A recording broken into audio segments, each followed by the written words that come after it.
around -10. But anyway, so this is my knife collection, the RTAKII. I love it.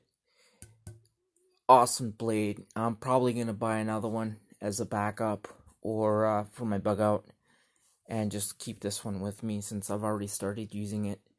But it's a great knife. I cannot stress this enough. You could choke up on the blade and whittle sticks with it, make feather stick. I've done it all with this knife in the short amount of time that I've gotten it, except chop down a huge tree. I haven't done that yet, but that'll be next.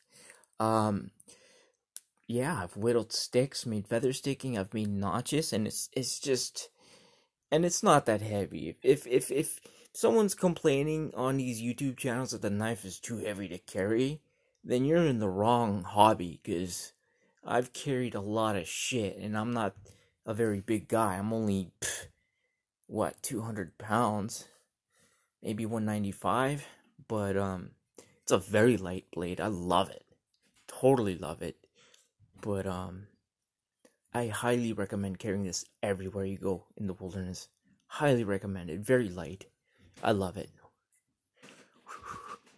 So, with that, have a good night and happy holidays and have a happy new year. Peace.